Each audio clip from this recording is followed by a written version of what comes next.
This time on the Families Matter Most podcast. I think the biggest task for us right now is to try and be as present as we can with our kids.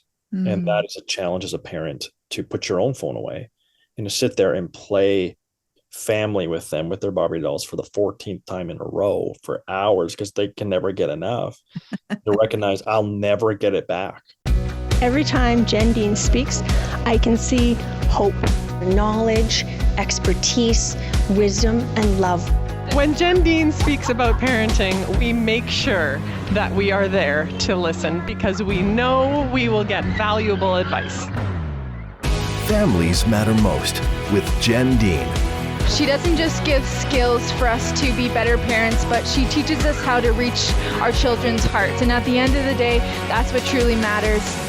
I have a special guest with me today. This is Greg Moore, who might be more commonly known as Wheels from Z99. Hey, Wheels. Hey, what's going on? I'm good. Now, what time do you get up in the morning? You're the morning show host. Yeah, every morning my alarm goes off at 3:20. 3:20, and then it's the routine of shower, breakfast, smoothie, hopefully the hygiene. I can remember to do that. And then into the studio around 4:15, 4:30, somewhere in there. Wow. And then go time is what, 5:30?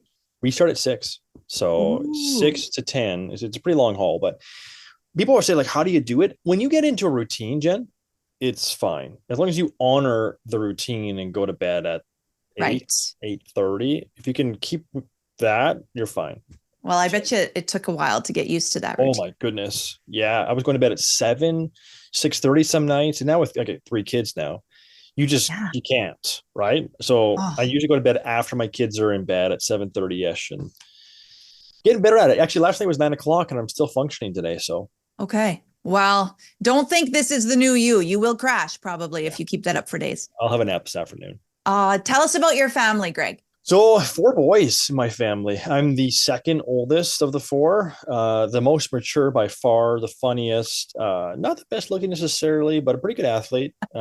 None of them are here to argue any of this. So it must be true. So my dad was a pastor. He's a pastor still. And my mom has been a stay-at-home mom her entire life. She actually homeschooled us for a couple of years, in grade 3 and 4, before being overwhelmed and sending us all back, saying it's too much to deal with. It's a lot. Yeah. Yeah. So born in New Brunswick, moved and had my childhood Saskatoon, was there until 95. So about 11 years old, and then Calgary for about 15 years. Then I met my beautiful wife, and she's from Regina and has family here. So Regina has been home now since 07, 08. And I love it. I love it. And so that's my life. Now I've got 3 kids, all girls, as luck would have it. So family of 4 boys. Now I've got 3 girls. And that has been a huge learning curve. I mean, parenting's hard enough as it is, being thrust into that transition. But 3 girls, there's times where I'm telling Britt, I don't know what they're doing. Like what? Like what an example is like my middle child. We have our youngest is now, she's 10 months, I think. And my middle child will see Brittany breastfeeding. And one day she took her baby and was like feeding her doll, right? Pretending to feed it. And I'm going, is this normal? Like, what's going on here? He's like, yes. Like, she sees me do it. It's normal. I'm like, oh, okay. So I love sports. I'm a big sports guy. I've always been a sports guy. And at the end of the day, Jen, I just really care about joy. That's the hallmark of what I want for my life and my legacy, is that when people are around me or we get to interact, is that they leave smiling, feeling better. So. That tells me that you're in the perfect job. I mean, you and your co-host Cassidy are bringing smiles and laughter to thousands of people every morning. It feels like a dream some days where people go, wait a minute, this is what you do for a living? And I go, you forget about it, right? Because you're in a studio with just the 2 of you, and you get a text line and calls, but you'll get a message once in a while that says, hey, just so you know, the way you described the sunset this morning, it brought me to tears, or you made this joke and it was the only smile I had that day. And you just forget the impact you can have on people. So yeah, it is a dream come true. I never would have dreamt that I wanted to be in radio. It was never my thing, but I'm really enjoying what it is. And my bosses, kudos and credit to them. They say, be optimistic, celebrate the city, be positive, and have fun. I can do that. That's what I want to do in my life. So that's everything that you're about. Yeah, exactly. So it's been really, really fun. Lots to learn, obviously, with a different medium, but I'm thankful I'm there. Now, what I really wanted to talk to you about was your childhood, because you grew up kind of in a bubble. Your father was a pastor. Did you feel that as a kid? I want to talk about it in two different perspectives. You growing up in it, and now you being a local celebrity, your kids kind of being in that space. So for you growing up, do you remember feeling that? Did you notice anything different? I mean, to me, it was always normal. It's all I ever knew. And so until I met my wife and had her perspective on my life, it's all just what I did, right? You followed the rules. You didn't embarrass your parents. You went to church twice on Sundays, then on Wednesdays, and then when you're older on Fridays. It was part of the routine, right? And I always felt the responsibility to not embarrass my dad. And not that he asked me to do that, right? Like my parents were relatively strict, I think. Less so now. It does tend to happen when they grow up. But there was always like I need to be good. And with my faith as well, you want to represent your faith well. But those two things combined, it was always, you were on, right? I couldn't embarrass my dad, couldn't embarrass my mom. You had to be within the lines. And so between that and having three other brothers that you're competing to be the best at everything for, right? I always wanted to have the best marks and to have the best character and follow the rules the most, be the favorite son, which I don't think I ever accomplished. But yeah, there was definitely a big part of that. Is that what kind of threw me off too, I guess, is people know you that you don't know, right? Everybody. So my parents, I imagine as a kid, it feels like everybody knows you. Yeah. And in the small world of the church in Saskatoon, where I spent a lot of time, it was everyone knew who you were. And some people treated you differently. More often than not, it was for the better. They treated you better than other people, which is, not necessarily the best thing in terms of their character. But it did open a lot of doors. But that was the most jarring part was, you know everything about me, but I've never met you before because, you're good friends with my parents or whatever. So that takes some getting used to, because again, I guess in some ways you're a brand, you're your own brand, as we all are our own brands. And you don't want to lose that. So, I mean, mistakes were made, of course, but for the most part, you have this awareness that people are watching, and be careful. Yeah. I'm just thinking of myself as a parent and having older kids. My kids are much older than yours. Do you feel like your parents put an expectation on you, or do you feel like it was just, it was just everybody just knew who you were and you felt that pressure? Yeah, no, I not directly. The expectation they put on us was to follow the rules. Don't break the rules. And when I was growing up, at one point we had a SWOT chart on our fridge. So the sin and then the equaling punishment for what it was. Yes. And so disobedience was 5, I remember. Swearing was 10. Like, thank goodness I had a pretty clean mouth. Follow the rules. And there was one time I remember in church, I was acting out and I was in the front row, as we always were. And my dad gave me a look while he was speaking. I was like, okay, like, don't step out of line. And of course, I was young enough that I did. And he stopped the sermon, came down, spanked us, and went back out. What? Kept doing the sermon. Yeah. Different time back then, for sure. But it was, there were rules, right? There was consequences for stepping out of line. And not that they were harsh by any stretch. They were fantastic parents. And I celebrate them to this day. But that was what it was. There was right and there was wrong. And if I did right, good things happened. If I did wrong, there were consequences. Different times, hey, now with all of the services being online. Could you imagine? Could you? With the cell phones? Viral TikTok overnight for sure. Interesting. It's funny because I can imagine, just because in my world as a family coach, I deal with all kinds of stuff and I help lots of families with issues. And as soon as kids know there is an area of freedom. So for my kids, they knew when I was on the phone, and they were so smart. Kids are brilliant. And they would know like my tone of voice when I'm talking to a friend. And then they would know my business voice, like, hello. Oh, really? They knew my formal professional voice. And I swear, as soon as I would answer the phone in that voice, they would go insane. They would be like dive bombing off the couch. They would start running and screaming. It was like they knew a switch was flipped. Mom was completely incapacitated. She would do nothing. And I'd be on the phone like, oh, wonderful. You stop it right now. Exactly. When I get up. Oh, yeah. I can imagine for you that day for your dad in service, it was like there's a line drawn in the sand and you had to know that he would be willing to discipline anywhere at any time. And I never did it again. Yeah. I never acted out again in service because I know that, I mean, well, it was embarrassing for me, right? To get, my friends were there and yeah, there were lines. The parenting styles today would frown on that because they would say it was shaming. Sure. And I acknowledge that there are positives and negatives to everything. And I think that as Brittany and I have, grown up and have kids of our own, you evaluate what you think your parents did well with, and, you combine it with what you think that you can improve on. I don't think any parents are perfect.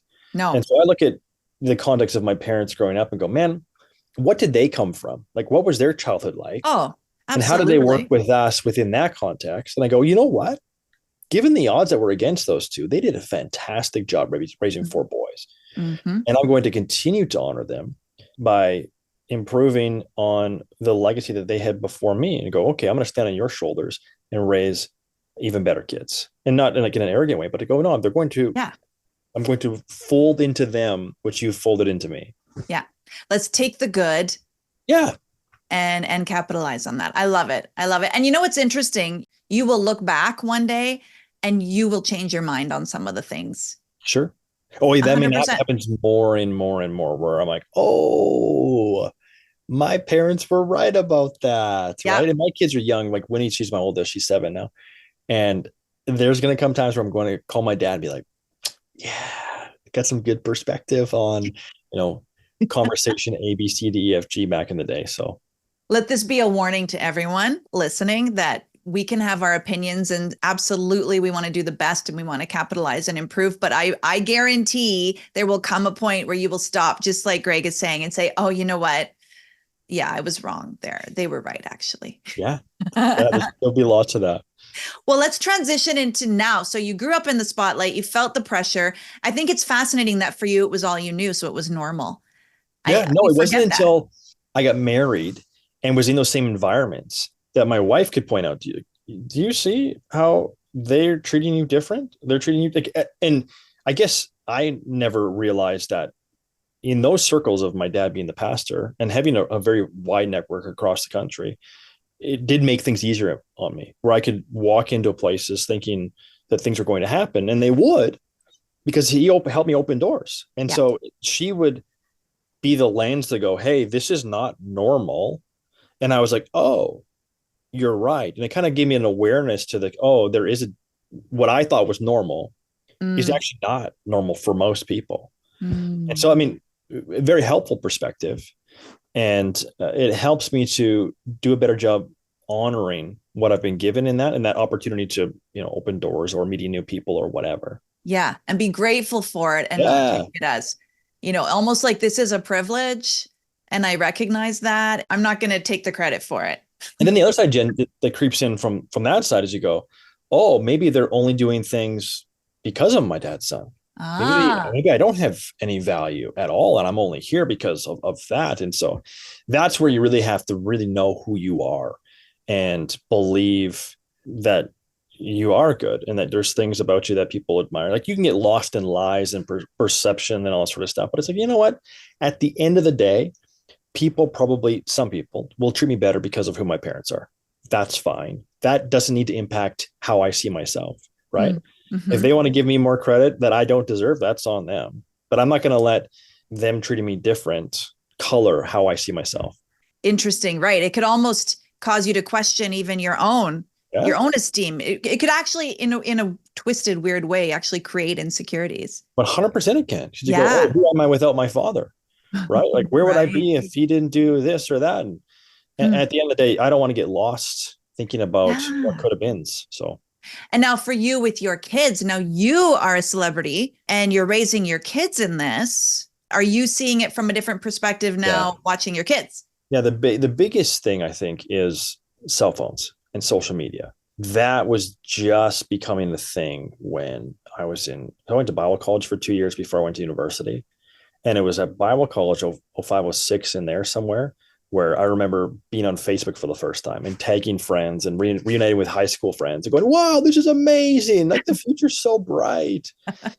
And now you see the environment that we have been in for, at least the past 5 years, where it's we're going to take that technology and we're going to twist it. We're going to make it awful. Yeah. And everything is used as leverage. And I heard someone recently say that people will use against you whatever they have. And that's like the negative side of it. Yeah. So they chose not to share anything about themselves online.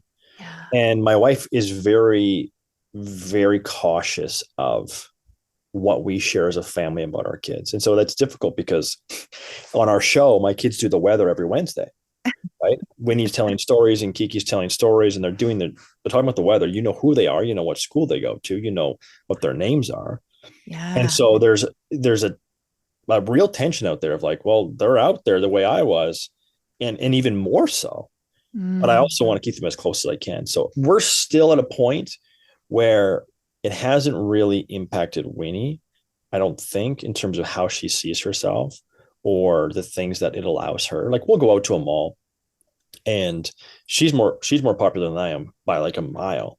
But people will say, "Oh, you're Winnie, you do the weather." And she doesn't really care, right? She's kind of, it's whatever. But that will change as she's a human, right? As she gets older here. So I'm really curious to see what kind of landmines and obstacles we're going to have to navigate as the kids get older. But right now we're trying to keep it as closed as we can, because once it's open, right? It's hard. It's hard to backpedal. Yeah. And I'm old school where we're talking about cell phones and social media and going, well, I didn't get a cell phone until I was 21. So why does my kid get a cell phone, right? Like, that's not going to fly. Oh, right? Bad, right? Well, she's 7. She's in grade 2. I think there's kids with cell phones now. Yeah. And I'm going, whoa. They want iPads. They have their own iPad. They have, well, and I think often what happens is these kids will have their parents hand me down cell phones, and maybe it just has Wi-Fi. And so it feels like it's harmless because they don't have social media accounts. But I think we do have to be cautious in that it's hard to go backwards.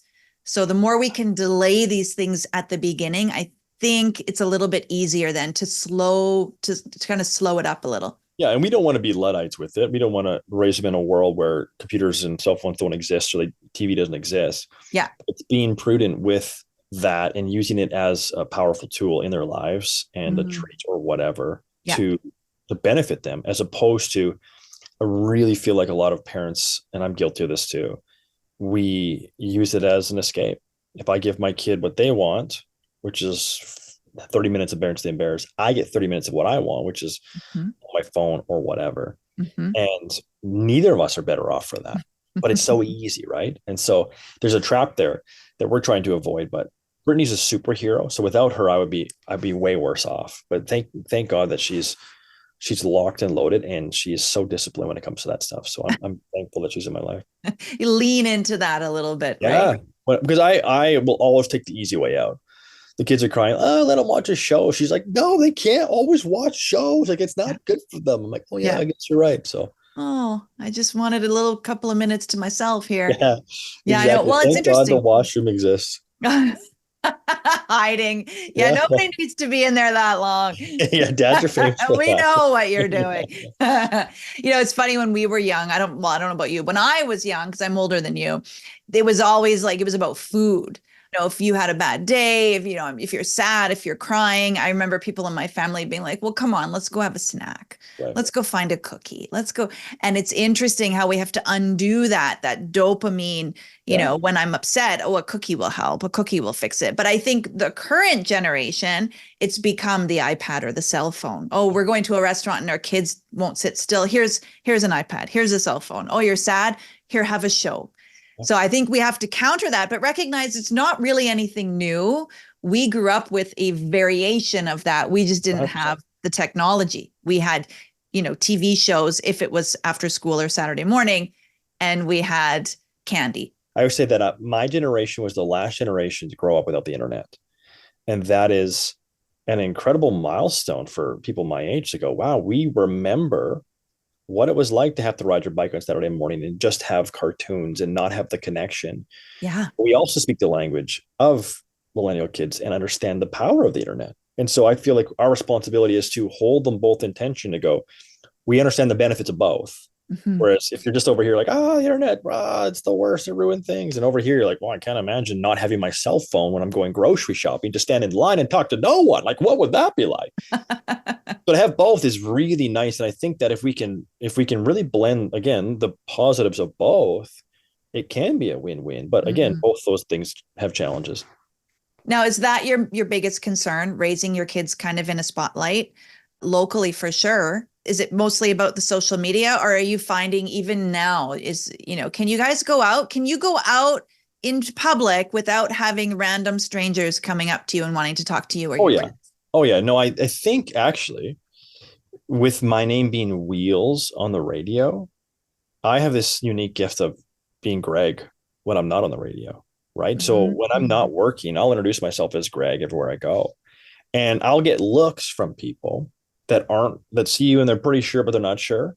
But they won't acknowledge because I'll say I'm Greg, or when I'm ordering a coffee, I'll say I'm Elliot. Like I don't view myself as a celebrity. But Yeah. when I see Cassidy go out, who's been doing it a lot longer than I have, who has a name Cassidy that's on the radio Cassidy, she is inescapable for her, right? She can't go anywhere without finding that. So I think the biggest task for us right now is to try and be as present as we can with our kids. And Mm. that is a challenge as a parent, to put your own phone away and to sit there and play family with them with their Barbie dolls for the 14th time in a row for hours because they can never get enough. To recognize I'll never get it back. Like that time once it's spent is gone. And we're both better off of connecting. So that's probably the challenge for us, is to really lean into that, because all you want to do is serve yourself and go. For me, it's play Call of Duty. For Britt, it'll probably be dreaming or creating another piece of art or whatever. Yeah. And not being sucked into this, it's easier to go onto the internet or put a movie on. I think the Mm. next biggest thing, potentially, depending on how long I'm doing the radio thing for, would be, is how do I honor my kids? If I'm talking and telling a story that I think is hilarious about Winnie, and I tell her, and then her whole school knows that I've embarrassed her. Yeah. That's an issue that I haven't run into yet, but it's definitely there. So we'll have to have some conversations to go, what is appropriate for me to share? Do I need to ask my 10-year-old permission to share this thing, right?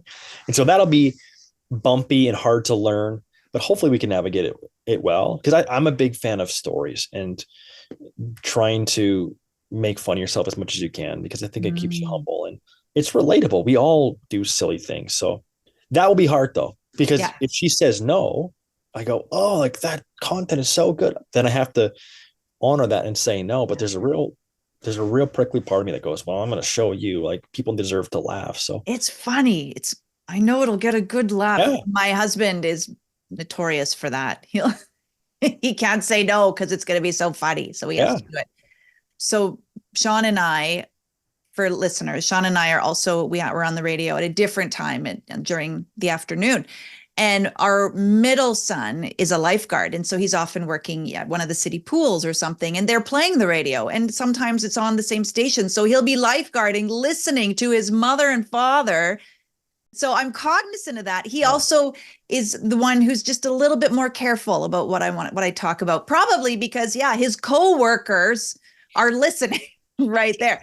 So it is legit. It's ammunition that they could use for or against him. So he would like to have a say in that. And I think I get it, right? I get it, that it's real to him. Well, because once it's out there, it's out there. Yeah. When I was growing up, when it was out there, it was just in someone's brain as long as they could remember. You might come back together with friends and they would bring it back up or whatever. But now it exists forever, which changes a lot, really. You tell an embarrassing story and everyone knows about it. Ha ha. Whereas before it was, maybe 3 people knew about it. Now times that by 10,000 sometimes. It's crazy. Increasingly, parents are more and more careful, I think, about posting things about their kids, their baby, toddler, preschooler kids, about posting their faces because of AI, perhaps, and technology. And we don't know what that's going to look like 10 or 15 years from now when these kids are 15, 16 years old. It's moving quick. What did I see yesterday? I saw AI girlfriends, as in like the next thing in terms of an AI relationship where this person it can communicate with you in real conversation. It was just on your phone. It looked like a little Disney character. I follow a lot of like emerging tech stuff, and I was like, wow, like we're Right. going there quick. So, I mean, yeah, who knows what AI is like 10 years down the road. So maybe some caution is a good thing.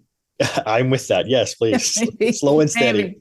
Well, as we wrap up, Greg/Wheels, son of a pastor, but also father of kids and on the airwaves every single morning. What advice would you give to families? What advice would you give to parents?